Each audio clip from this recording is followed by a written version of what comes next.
Welcome to the official podcast of the Brewmasters Club, Craft Brews and Geek News. Sit back, pour yourself a pint, and let's get into it. Now here's the founder of the Brewmasters Club and your host, Donnie Gallagher. Good evening, everybody, and welcome to another episode of the Brewmasters Club, Craft Brews and Geek News. My name is Donnie. I'll be your host today, and we are the official podcast of the Brewmasters Club. What we do here is talk about geek news, craft brews, and of course, national stories, local flavors. Here we've got Nick. Doing well, sir. And of course, we've got Dane. Hey guys, what's going on? Lastly but not least, we have Mr. Ryan Roberts. How are you, Ryan? Hey guys, weathering the storm down here, so hopefully everyone out there is safe and enjoying themselves, but yeah, good to be back. Excellent. We're going to get right into it, but first, I just wanted to talk about, we've got this tropical storm off the coast of Florida now. In terms of a hurricane go bag or a bug out bag, I know we all have them, especially our Marine member, but what would you say is in your bag?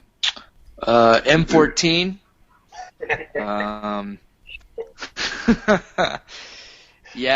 Water, batteries, first aid kit, and snacks. Gotta have snacks. Maybe a beer or two. Of course. If it was beer, I would bring probably Bud Light. If it was beer, what kind would it be? It's cheaper. No, I'm just kidding. Geez. I'm just kidding. The only thing left on the shelf. No, I'd be bringing some Mama's Little Yellow Pills. Ooh, how is That that? stuff. It's good. Very I've been good. looking at that. He loves it. Yeah. So got some and gonna drink some here in a little bit. So I'd bring this. This is some good stuff. I'll get that next time I'm at the market. Excellent. Mr. Ryan? Well, I got about 14 gallons of water stored out in the garage right now, so that should last us about 28 days should things go to shit. Excuse me for swearing there, people, but, And ramen noodles were covered there. Nice shelf life. So, and then plenty of beer. Excellent. So, we got the basics down. Just the good stuff. Yeah, we're good. Good. Sounds like you got all your bases covered. Mr. Nick?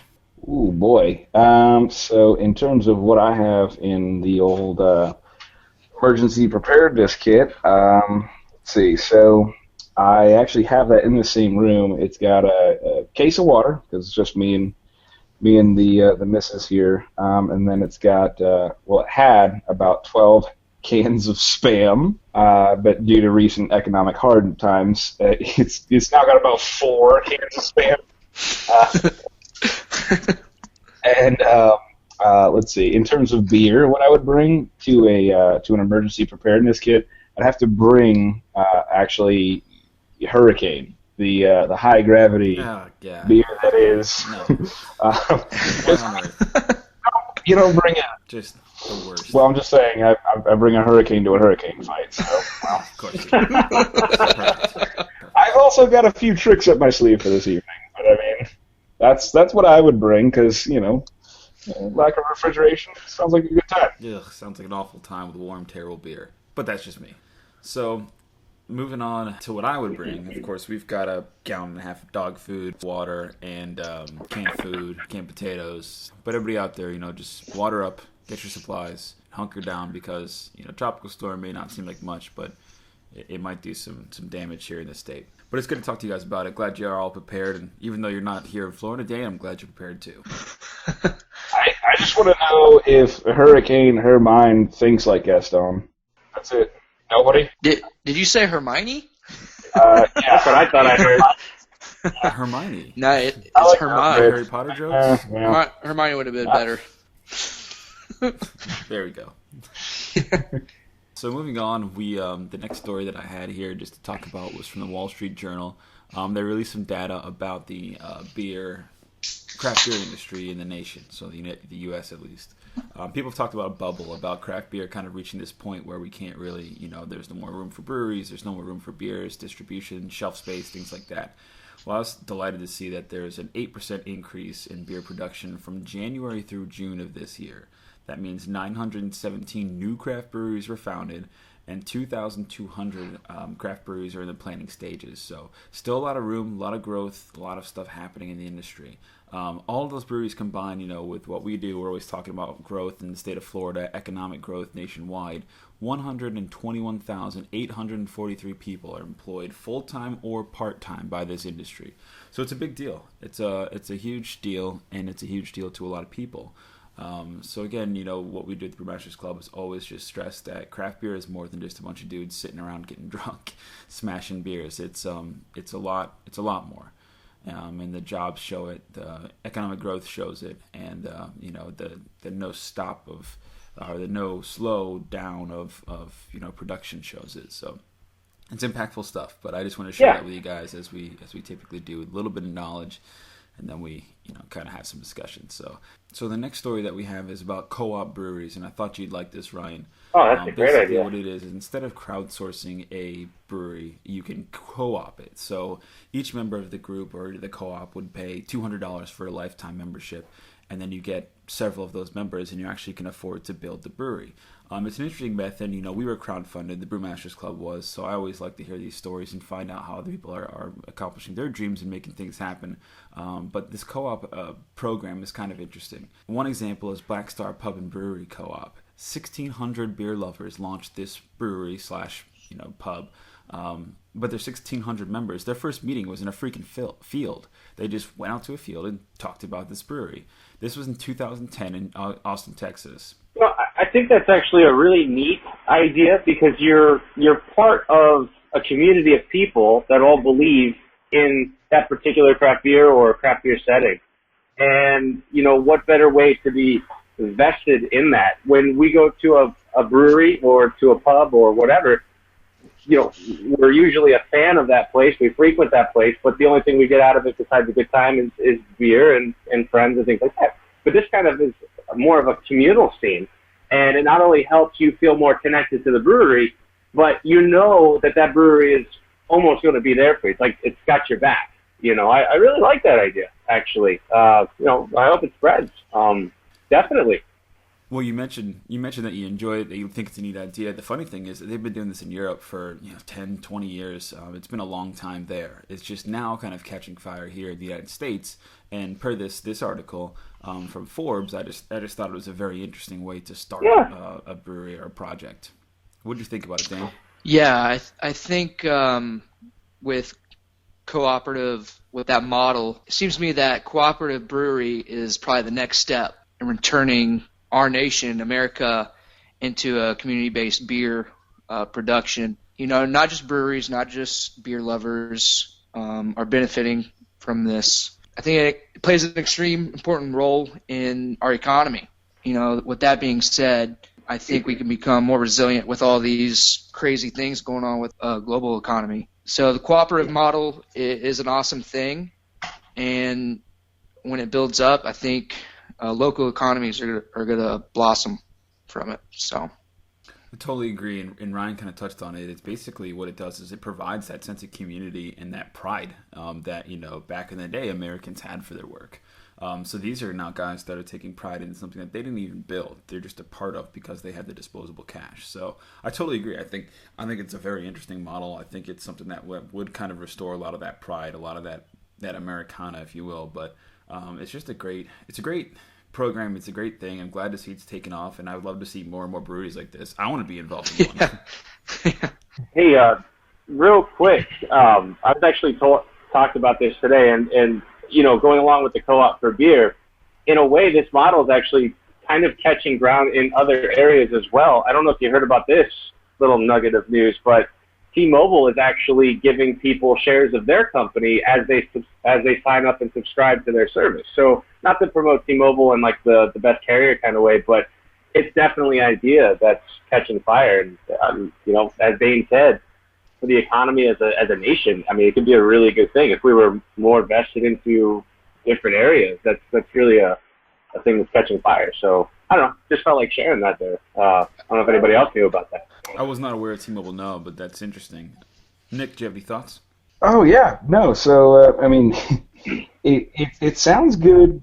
I feel on paper, and when it's being mentioned in a conversation and things of that nature. I just want to know where they're drawing all these lines of tape across the brewery. Squares. See, this is my everyone's divvying up their section and what part they've got. No, I mean, but on a serious note, not to get this out of the friends sort of realm, but 'cause it may have been not so much of a great month or even a year, but I mean, really, do they have any say-so in the actual brewing? Do they get to suggest flavors, or do they get to suggest, anything, or is it kind of just like this is a timeshare of brewery that they get to kind of say they own and take maybe some short-term, advantages, something of that nature, or what do they get? Well, it certainly seems like they would have upsell room, to say you can purchase a stool and that's your stool or whatever, I'm sure, or dedicated taps. But what it is for this particular example is that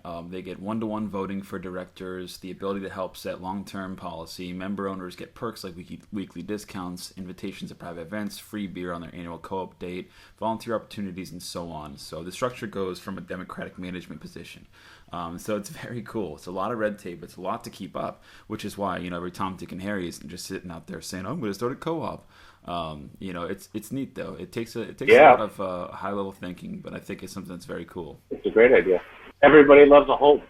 Everybody loves a home place to drink and feel, like you said, a community of people that can just feel that bond. It's a great way to bring people together and have fun. So, yeah. Hey, the Green Bay Packers are a good example. If you're a season ticket holder, you're actually a part owner of the team. Now, you obviously don't get to make choices and all that stuff with the team, but you get I think it's kind of like a plaque or a piece of paper that says, hey, Mr. Mirt, you're proud owner of Green Bay Packers. And I think that's how they've been so successful in that small town, Green Bay, because there's nothing else there. But the Packers, if you're from Wisconsin, you love the Packers. And they're the only team that does that. And I think that's a really good example of bringing a small community together with an ownership kind of thing. So. And cheese. So moving on to the next topic here, I wanted to pose a question to the council here and say, have you ever found yourself in a position that you didn't know what perfect beer was for the time of year? Basically what I'm saying is seasonals. Little history on seasonals. Back in the day, before refrigeration, was really around, many beers were seasonal just because of the fact that the brewery had to make it at that time. It was the only time they could with the snow or the heat or what have you. So the barley was always harvested in the fall, so most of the brewing happened in the late fall and winter. The darker, higher alcohol content beers were made as the weather was colder. It was stored longer and kept cooler. In contrast, when spring and summer came around, the breweries had to use the barley and hops that were left over. So basically, they had to brew these lighter brews, these quicker fermenting beers. Now, nevertheless, the ability to store beer increased over time. So these kind of traditions just continued. So this goes back to, each passing season kind of focuses on suiting the mood and temperature. It's kind of like a symbiotic link. It's very interesting. But in general, we can cut them up into 4 different seasons. We've got spring, summer, autumn, and winter. So as I mentioned before, spring brings full hops, floral, easy to drink, lighter beers or lighter color beers that, are great to enjoy on those first sun rays or the first few days of summer. Then you have summer. It's a light golden ales, lagers, great to enjoy in the hot summer days. They've got great thirst quenching capability, and you won't fall over the bench when you're done. Autumn, then take flavors of toffee leaves, spices, darker color to prepare you for winter. Then of course winter comes with your dark, heavy, thick, warming, full-bodied stouts, inspired by the sweet flavors of Christmas. So every type and style of beer has a different season where they may taste best in, but again, it's all subjective, so it's really up to you. Ultimately, it just comes down to the tradition that was passed along from brewing times, flavor, and ability. So very cool stuff. Just wanted to bring that up because I thought it was an interesting piece of tradition and history. What's your favorite season? Or seasonal beer, mind you. Winter, definitely. I like the darker beers. It's not much of a dark beer, but my favorite beer for winter is the Sam Adams Winter Lager. It's my favorite beer, so definitely winter. Awesome. I love the winter stuff too. Nothing better than a dark beer and sitting by the fire with some s'mores. Ooh, so in terms of favorite season, Nick, how about you? Seasonal beer. Okay. Oh, that changes everything.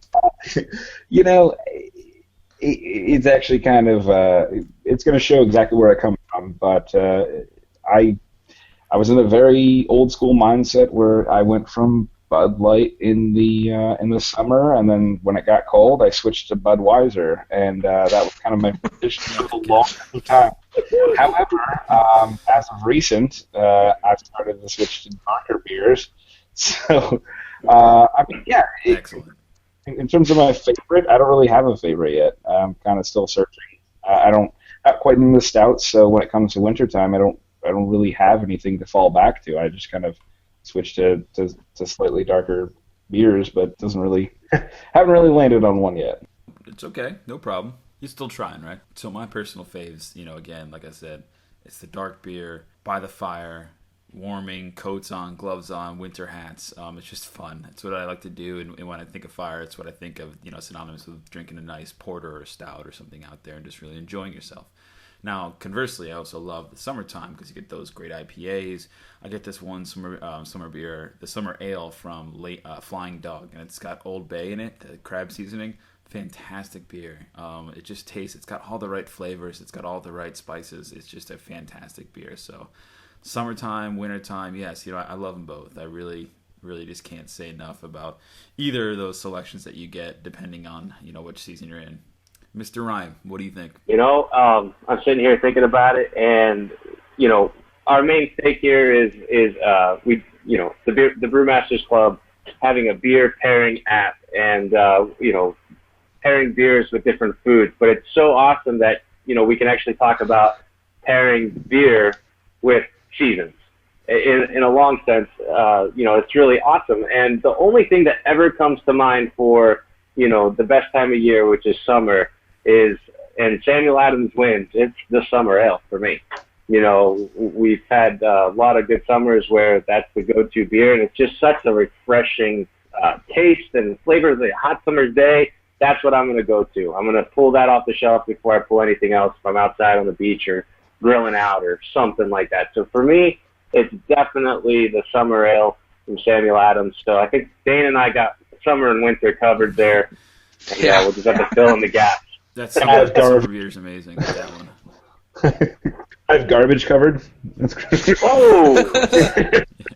I would love to see a craft brewery out there that's got the summer ale, that can compete with that. If anybody has any suggestions on that, definitely, put that on the Twitter machine. That would be awesome. But I just don't think anything else competes with that, So anyway, that's what I'd go to.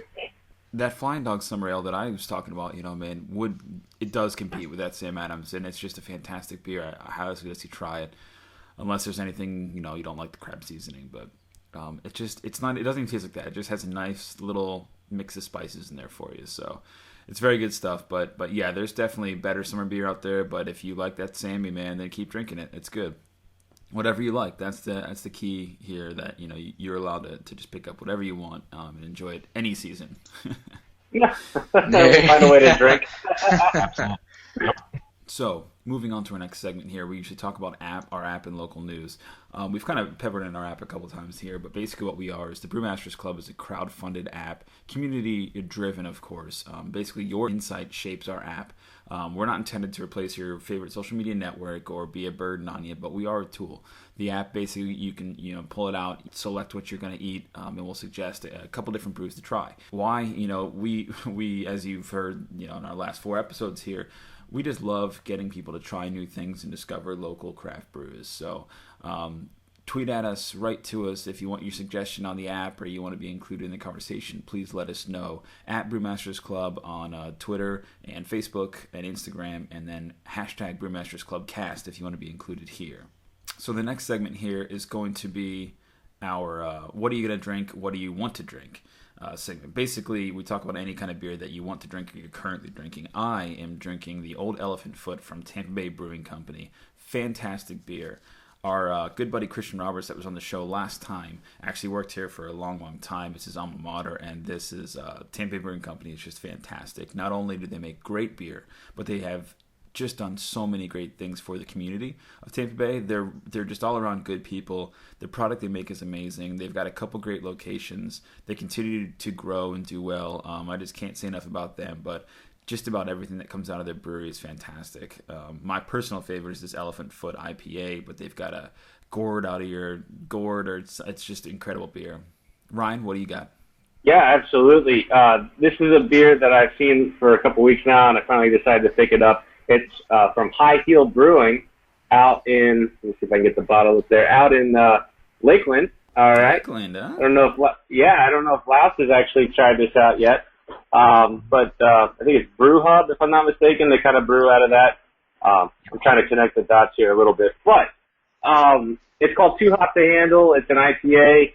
And even though it's at 8.4% and it's got, I think, an IBU of about 89, it's very, very smooth. And they actually have 3 different styles of hops that they throw into it. But I'm actually really impressed with this. It's going to be tough to pick Sierra Nevada over this, to be honest. And we've talked about Sierra Nevada. We love it, but definitely worth trying. Laos, if you haven't had this yet, definitely get on it. So. Yeah, I definitely need to. I got to make it out that way again sometime soon. Yeah, so tonight I'm drinking. Well, I'm glad you found something you like. Yeah. This is Oscar Blues. They're based out of North Carolina. Yeah, the Mama's Yellow Pills. All right. Well, actually, let me take that back. I think they're based out of Colorado, but they do have a brewery in Asheville, North Carolina. This is Mama's Little Yellow Pills. It's a Pilsner. Really smooth, really good taste. It's kind of my go-to for Oscar Blues. What I want to taste, though, it's called the Heady Topper, the Alchemist. Freaking Beer Advocate gave it 100. It's based out of Vermont. It's really hard to get, and I don't think I'm going to ever venture to Vermont, but this beer might bring me there. It's an American Double IPA, 8% ABV. The ratings on it are through the roof, so I really want to try that one out. Fantastic. Well, you keep drinking, man. Keep trying different stuff, and that Oscar Blues, man, they're doing really good things there. They've actually, kind of partnered up with Cigar City, who again makes just fantastic beer here, and another brewery in the state. So they're in the nation. They're making this conglomerate, but they're doing really good things. So keep supporting them. So, Mr. Nick, what is the beer you want to drink, or you're looking to drink? So I'm actually going with a Cigar City Brewing Invasion. It is a pale ale. All right. I put that down a while ago. I of course had to get a very quality beer, but really liking how, something I've touched on before. It is quite literally a Florida beer, which is what I like about it the most. It's got peach, mango, lime, and papaya flavors in it. But it just finishes, it crash lands in bitterness, which is kind of cool. It kind of takes you for a ride. It's kind of one of those, every sip kind of just takes you for a little bit of a roller coaster ride, which is refreshing, to say the least. So huge fan of that. Love a lot of Cigar City Brewing. A lot of their beer. No, it's fantastic. And you mentioned the fruits and the different pieces in there. Do any of those flavors overpower or anything come out? Or is it just kind of a subtle little mix mosh that meshes together? No. I would say none of the, absolutely not one of those single flavors are isolated, but they kind of are a medley, if you will. Sort of a jubilee. But no, it actually comes together in a really good flavor that I was surprised to like so much. So that's why I kind of stuck with that. Great beer. Yeah, fantastic. It's fantastic, and like I said before, Cigar City is doing some great stuff. So love to support them. I think I skipped Ryan on the what do you want to drink? Yeah, to swing that back around. Oh gosh, Donnie, why don't you give me a round to come back just to think about? I didn't know we were doing that, so I got to think about that. It's a lot. Surprise! No, not to surprise you. I can jump into it. There's a beer that I've had in the past that it was called Young's Double Chocolate Stout. It's a milk stout. It's fantastic. I had it years and years ago. We're talking about all these seasonal beers and how we are on the cusp of walking into winter or /fall, I guess. It's becoming that time to sit outside and enjoy a stout. So I'm going to definitely suggest or try to find the Young's Double Chocolate Stout. Just fantastic. Comes in a larger bottle. It's not a 6-pack or anything like that. It's got about 5.5% alcohol, and it's made by Wells and Young. So it's out of England. It's just a fantastic stout, but that's definitely one good try. I actually, Donnie, if I can take it back over here. Yeah, right. Kicking it back over to Cigar City Brewery, I have not had the White Oak Highlight yet, which is very depressing. And I keep looking for it at Publix. I don't know if I got to go down to Cigar City to get it, but it is a fantastic spin-off to the original Highlight. A little bit more flavor from the White Oak, of course, but definitely a fantastic beer that I have not had the pleasure of trying this year. So it's been about a year since I had it. I want to go back and get it. I just haven't had the opportunity yet. So that would be my beer that I need to go and get. So. Yeah, I might join you because the Highlight is one of my favorite beers, but a white American oak-aged version, I mean, with vanilla, a little bit of dill, a lot of flavor. I don't know, man. It sounds incredible. Yeah. Yeah, absolutely. So, yeah, I might join you on that one. So it looks like we lost Nick, but I wanted to go ahead and just open up this next topic here. We'll go ahead and get into the geeky news. Basically, we're going to do things a little bit differently here. I've got a couple of questions. They start out kind of broad, and then we kind of trickle down into some more details. So we're going to see how the conversation goes on these. But essentially, we're just going to try it out here and see if we find some interesting talking points. Yeah, buddy. Let's do the geek news. Go geek it out. So the first question that I have is basically who's going to outlast or outclass who? We're talking movie genres here. It's going to be the sci-fi movie genre or the superhero movie genre. So we've got a lot of crossovers. We've got all these things going on. We've got all these Galaxy Raiders and Interstellar and... We'll have to explain this all again to Nick, but we'll just deal with that when we get there. In the interim, we'll go ahead and keep talking about it. Basically, what is the class or what is the genre that's going to last longer in your opinion? Hey, there he is. And go ahead and kick us off. I don't think any of them are ever going to outlast the other. Sci-fi has been around and for as many years as we've had, comic books and superheroes, obviously not made into movies, but they're both, I think, just as interesting because they don't take place in this world. That's what I think so great about it. Well, I mean, even though the superheroes do, not the real world. Well, the real world, exactly. The superhero stuff, that's obviously here, but it's also, you're going to be getting into this intergalactic war here coming up with, Iron Man and Captain America and all of them alike. So it really, it lets us live outside of the normal scope of daily life. So that I don't think they're ever going to outdo each other. So, but they're both awesome things. And you mentioned Interstellar. That is a fantastic movie. I've yet to see Gravity, so I can't comment on that. But Interstellar is awesome. All right. Yeah, definitely. Well, yeah. Dane, did you have anything to tie into that? I think Marvel movies, I say Marvel, DC as well, although the DC movies aren't... Well, it's probably because you're getting paid by Marvel to bash DC. Yeah. No, the DC movies aren't that great, but Marvel makes so much money. And I think the superhero movies are going to outlast and outperform the sci-fi movies just because more people are in tune to what they are, who the cast is, who the superheroes are. It kind of brings some nostalgia to the older folks, and they're going to make more money.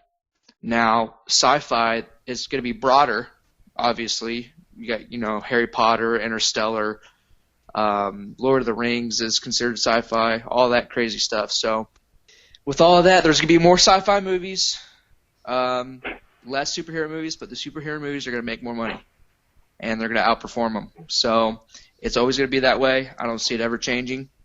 And that's my take. I agree. I agree. Marvel's got a pile of money they're just resting on. Nick, did you have any opinions on that? Oh no, I absolutely do have an opinion.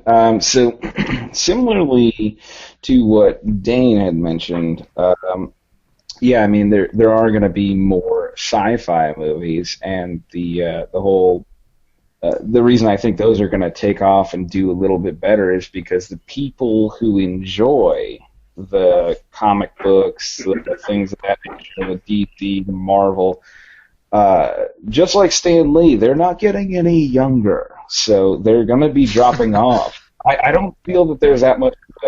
It's easier to get into sci-fi. It's either easier to like Halo. It's easier to like, the new Star Wars. It's easier to do all that than it is to have a strong 20-year foundation in comic books with,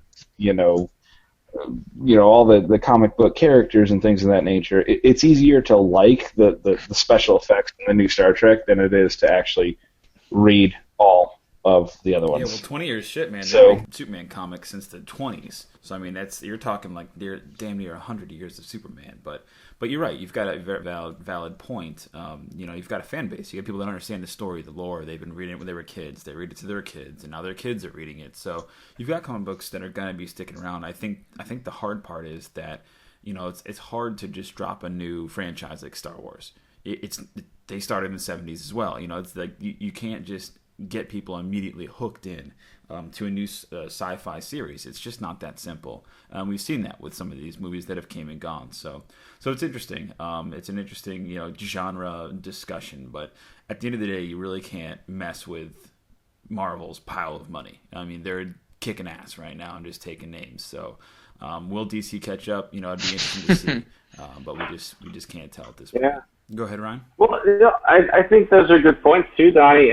But I mean, take like the Alien and take the Predator, and I mean, I know they've done some combo movies in recent years, but it's all about the reboot in a lot of today's films. And if they were to reboot those movies, or do a brand new Predator and kind of give the origin message again, which I hate origin messages. I think they're redundant for people that already know about it, but it is what it is. They got to introduce it.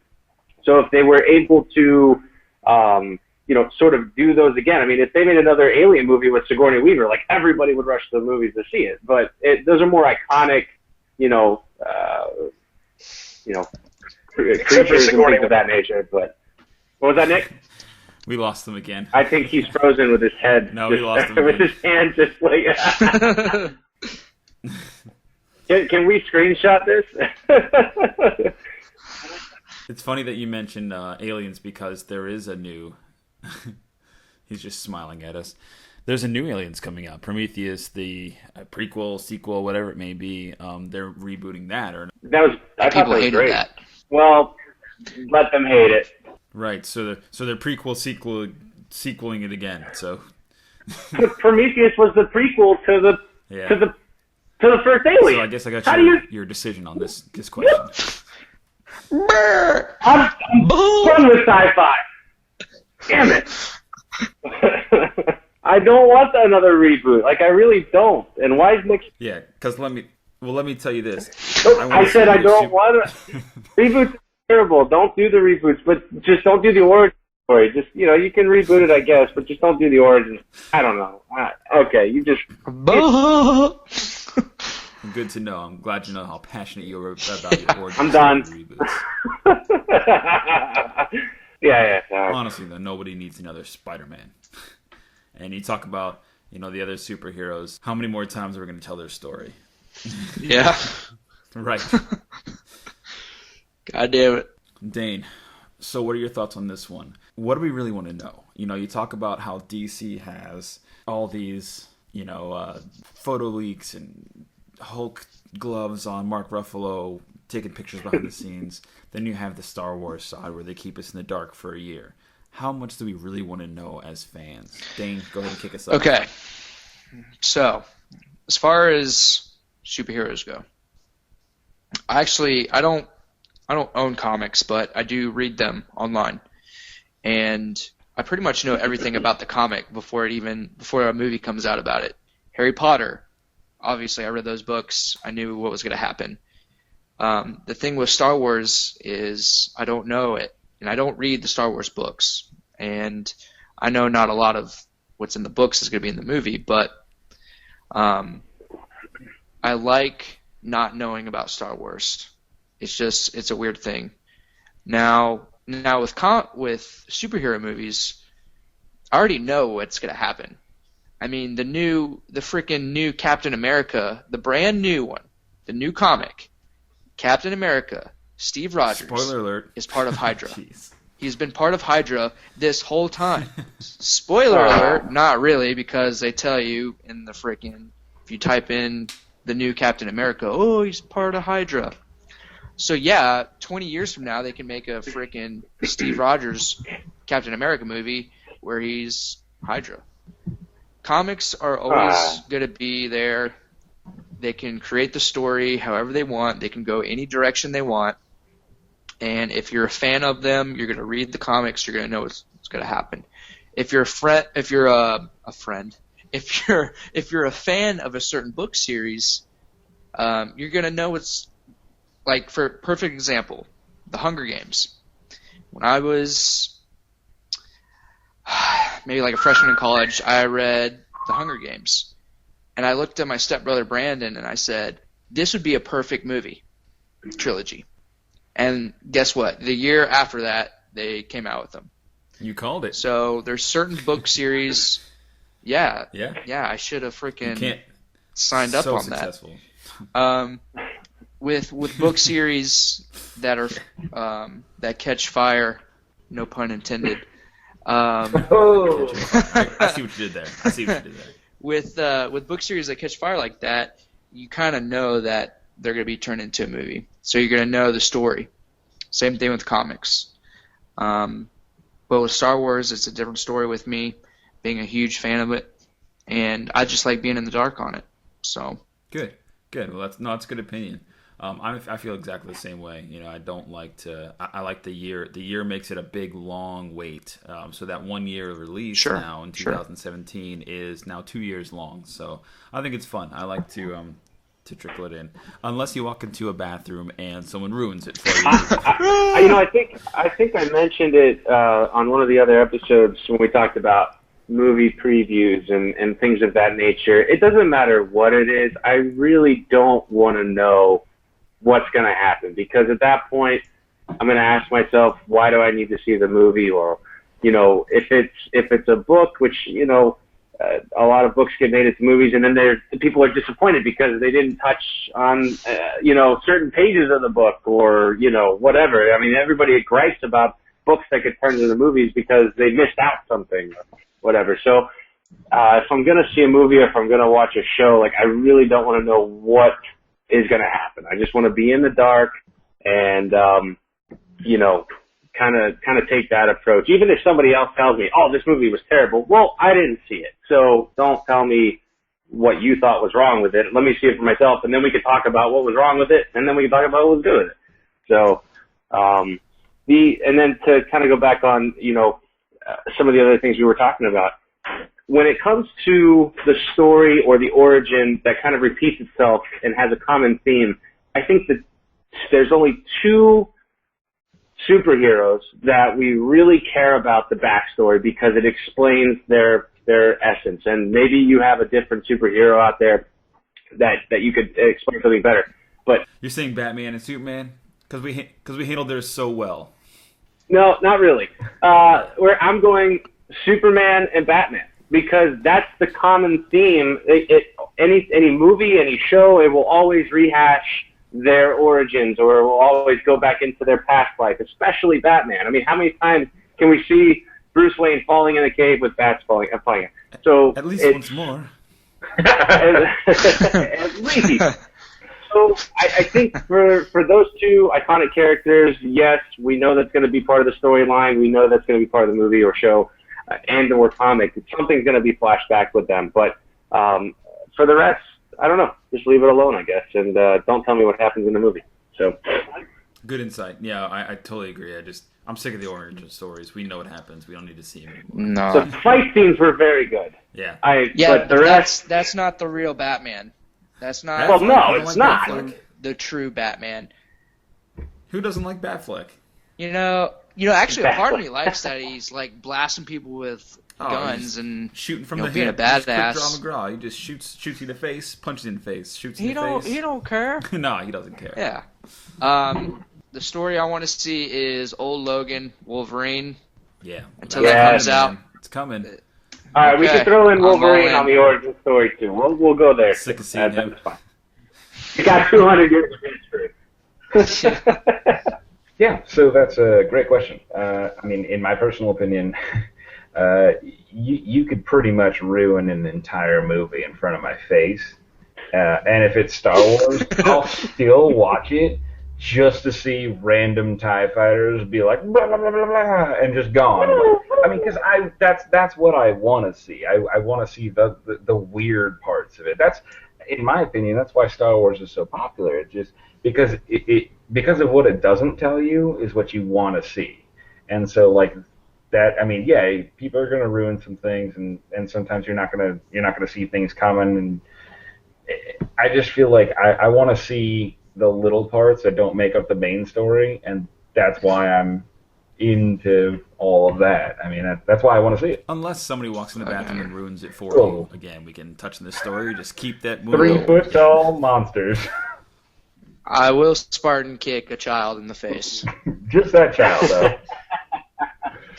What if it's the same kid, though, Dane? Oh man, He's I'm gonna 2 go, years older, I'm gonna go and he's freaking Chuck Norris roundhouse. he's just 2 years older and Just just full- 2 years full more of a on. jerk. I'm just gonna buy you some earplugs for the next time we go see Yes, the new stuff. earplugs are what we need. We need earplugs walking in. But You'll just But no, you gotta get those.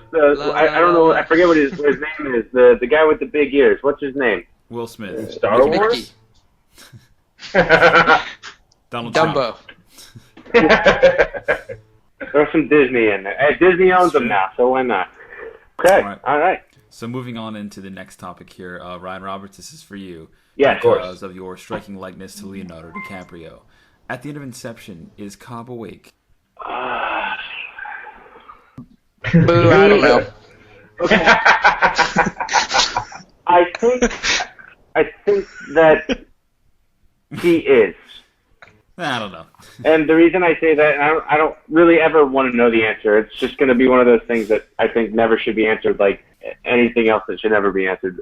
But Well said. that very, very last camera angle, before the camera cuts off, it almost appears that it's about to fall. It almost appears that it's slowing down, is a little bit more weighty. Now, obviously, it's still spinning, but that's the only thing that leads me to believe that he is awake and back in his It's the teeter. the little teeter. That's it. That's the only thing that I can go off of. Other than that, the whole movie was so well done, you just don't know if he's still lost in his own world. But that's it. Are we basing all of this off of a top? Yes, we are. I just want to. Okay, No, that's it's a fine. solid movie, but I do know we probably don't need an Inception 2. Oh, of course. Well, yeah. I mean, that's yeah. No, he's missing a sideways city, and he's spitting image. Get under the boat. Not gonna. That's all fine. I'll just. I'm gonna go with. I don't really know, which is not a. It's quite indifferent. But at the end of the day, if we're basing things off of tops, then I'm a little turvy. Can we call it interstellared? Just the past tense? Yikes. I mean, is that no? I mean, yeah, sure. It'll be fine. Yeah, we need that like we need an Inception 2. No. Interstellar. He's number one. He's asleep. Number two. What's in the briefcase in Pulp Fiction? Okay. What's in the box? I said, what's in the briefcase in Pulp Fiction? All right. A hamburger. Nope. Royale Clearly the cheese. Kit Kat. Hamburger. Yeah. That's right. Get it right. Sega versus Nintendo. No. All right, fine. We can go Ward if you want. Aw. Is all of this the What do you Nintendo. think this is? You gotta leave this in. We'll leave it in. I was trying to cut down on time, but this will be a long one anyways. Nintendo. Yeah, Nintendo. Everybody's Nintendo. Nintendo. Zelda. Pokemon. Mario. Zelda. What's up? Thanks, Wikipedia. My vote is also Nintendo. Yep. Yeah, I think What does Sega have? Sonic? Sonic. Who's dead? Dying I mean, franchise. that franchise is done. Yeah. Yep. That's why I was going to skip it. So we're moving on to another topic here. This one's going to be the best zombie weapon. If you were going to be fighting zombies, Well, besides the what nuclear bomb, best a zombie sword. weapon would you take? Yep. Doesn't run out of bullets. No, it doesn't. Can't stop bullets either, though. But if we're just talking zombies, Well, am I getting shot by zombies, or am I killing zombies by cutting up? I mean, if they're shooting zombies, then that's a whole nother level. That's unless there's a whole horde, and then you gotta just really start swinging. Yeah, whoa. Stuff I could follow, Dane. So I'll probably say, I mean, I guess I need to know a little bit more. Like, is this just like any sort of normal post-apocalyptic? let's say like a mix between, say, like Walking Dead and World War Z. So not sprinting at you, World War Z. I was gonna say World War Z. You better run. Legs are the best weapon there. A little bit more than Walking Dead. Yeah. I'd probably say. Brad Pitt is not an option. You can't just carry him around your shoulders. Would you pick him, or would you take him in a fight? Like, would you actually pick him up and bring him into a fight? And just Mr. Smith is coming into a fight. Like, okay, that's fine. Fight Club, nice. Yeah, he's just. Throwing in all the references. And if you talk about my chin, the first rule of my chin is you can't talk about my chin. Okay, I'd probably, in all honesty, I don't know. I'd probably go for something weird, like one of those, like a combine. I feel like that'd be It's up to you. It's your weapon. like a self-cleaning combine. Yeah, I mean, if we're is it self-cleaning? I mean, I have my steel-plated combine is my. This question's on you. I mean, I'm bringing a steel combine to a zombie fight. So, Mr. Dane. Yeah. So weapon of choice: M240 Bravo. Close second is aluminum baseball bat with barbed wire. Fantastic. Silent but deadly. I'll take the sword. that's not silent. No. Anybody has ever heard the ting of a aluminum baseball bat? Yeah. It's quite literally resembling a what was that? Oh man, no, it's a ting, like just bad. Yeah, like a M1 Garand bad. I think that's Nick's feedback. Go on. My weapon was a lightsaber. Oh, that would totally Because you can deflect obviously. bullets. It's a can opener. It's a locked door opener. Silent. Everything. For everybody. Best call. Now, that's fantastic. Now, real quick, not to talk too long about zombies, but in The Walking Dead, the Fear of the Walking Dead, the character Nick takes the zombie blood, and we know even from our series of Walking Dead, take the blood, put it on. But we also see other zombie movies where the blood can actually cause the infection to turn into a zombie. So a little bit of science, just the way that blood-borne pathogens work. You know, I don't know if you could do that because you get it in your eye, you get it in your mouth, you get it in your blood, on your skin even, and that will definitely infect you. That's how blood-borne pathogens work. But who knows what kind of science there is. Exactly. The blood goes right into the bloodstream, and you're automatically done. So what's your opinion on that, and how would you risk that situation or play it out if that were ever to be the case? I would cover myself in blood if I wasn't going to turn. And absolutely. So the next question we have now is who shot first, Mr. Han Solo or a certain Greedo in that cantina on that fateful day? Dane, kick us off. Han Solo. You mean? Han man. The Han. Yeah. All of my technology is failing me. In the 70s version, it was made to where Greedo shot first, and Han Solo retaliated. The confusion is cleared up in the special edition version. cleared up. Okay? Yeah, it's cleared up. And Greedo technically shoots first. Which is bullshit. But I still think Han shot first. Han shot first, for sure. Because Greedo shoots at Han and misses. That's in the special edition. So, just saying. That was a fault, though, that was put in to make the movie a little more kid-friendly, to make Han Solo not look like a bloodthirsty killer, which he is. Bullshit. Oh, yeah. I mean, he was reaching for that gun. He had little dingle-dangles on it, and he was ready to go. He was the only one... I feel like he was the only one who shot. I don't even think Greedo got a shot off. No, I don't think so either. No. Boom. No. Han shot first and last. That's a mystery.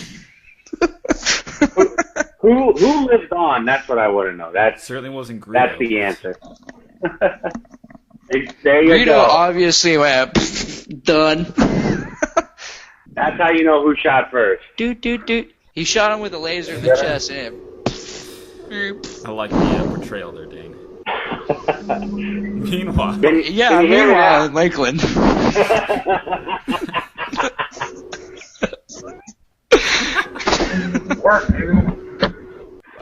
Oh, he's just smashing all his stuff. Go ahead, Dane. Hey, real quick, Gotta be the if you guys can hear me. In 2012, director George Lucas expressed his dissatisfaction with the climax, believing that it depicts Solo as a cold-blooded killer, and he didn't want that. So he did. Yeah, so he did shoot him in cold blood and destroyed his life. Now, in the 1997 special edition, new frames are inserted in which Greedo shoots first at Solo and misses, and then Solo returns fire, killing Greedo. Which, boo, lame. Han Solo shoots first, but in the end, dies from his son. Fucking bastard. Which Dane found out 45 minutes before it happened. Oh my gosh, can't believe Han Solo died. Whoa, really? Spoiler alert. Yeah, no, I'm back, but dude, it's not going to be for Yeah, long. he's back. Yeah. Well, Should hey, there he is. Well, no problem. We only have one question left. So the last question we had was the Stormtroopers' combat skill. Now, there was a quote from the wise Obi-Wan. Only inferior Stormtroopers are so precise. They don't seem that precise. Dane? Yeah, they suck. They can't shoot worth crap. I mean, the first scene of Star Wars, it's like do do do do, and it's like just like lasers going like all over the sidewalls and everything. I mean, I don't know if Obi-Wan was great or just a crazy old wizard. Well, you call it laser recoil. I have probably both. Yeah, I think he's onto something, but they didn't depict that very well in cinema. I mean, those guys terrible. Now, the new one where the guy had like the freaking saber sword thing, that guy was pretty BA, but... The guy with skip it for an arm? Skip it, bop it, twist it. It was perfect, man. That's a great reference. Yeah, right? That guy was a pair of moon shoes away from getting gacked. I mean, quite literally. 90s, baby. Go ahead and consider this the signing off point. Have fun editing that, brah. Yeah, thanks. I can't wait. Yeah, thanks for having us. Good luck with all the work. We just show up. It's really just Louse. Talk shit. Yeah, it's really just Louse and his intermittent connectivity issues. No, it'll be fine. No, I love doing it. So, just want to say why to tune in next week. We're going to have some in-studio guests here. We're going to have a little bit more faster-paced conversation. It should be a little bit unique, so it'll be a different show for sure. Yeah. But tune in next time. Be a lot of fun. We'll just go ahead and say goodbye. Before we do, make sure you pop into use the Amazon link we have below to shop on Amazon the normal way you would. Each sale that's made from that link actually gives us a small little kickback. What? Just a little bit of commission from Amazon, costs you no additional money. So it's a great way to support the show without diving into your pocket. Guys, we'll go ahead and give our sign-offs here. Let everybody know where they can find us. Of course, you can find me at the Brewmasters Club on Instagram, Facebook, and Twitter. And you can find us or contribute to the conversation by just hashtagging Brewmasters Club or Brewmasters Club Cast. Dane, where can they find you? Yeah, you can reach me on Twitter at DT Mirt, Facebook Dane Mirt, and Snapchat Main Dirt. Mr. Nick, where can they find you? Whoop, whoop. Oh, yes. You can find me on Twitter at Mr. Lousman. That's Mr. Lousman. You can just find me there. You don't need to look for me anywhere else. I'm pretty much all over the place. All right. And Mr. Ryan Roberts, the good people, where can they find you? Yep, you guys can find me at BroodBoy813. That's Brood with a D, then B-O-Y. No B-O-I there, and then 813. All right, everybody. Well, this is, again, the Brewmasters Club official podcast, Craft Brews and Geek News. Thank you very much for tuning in, and we will talk to you guys next time. Have a great night.